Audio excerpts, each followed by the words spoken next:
পাঁচ ফোড়ন দিলাম, পেঁয়াজটা দিয়ে দেবো। মাছগুলোকে ভেজে নিয়েছি ভালোভাবে কষানো হয়ে গেছে। এবার মশলাটা দিয়ে দেবো। আমি এর মধ্যেই দইটা, পোস্তটা, কালো সর্ষে, কাঁচা লঙ্কা, রসুন সব দিয়ে দিয়েছিলাম।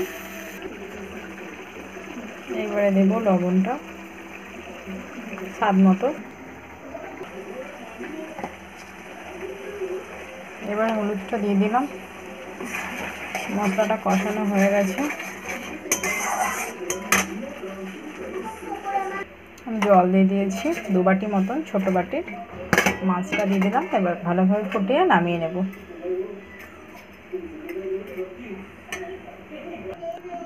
দেখুন ফ্রেন্ড, একেবারে রেডি। দই দিয়ে বানিয়েছি।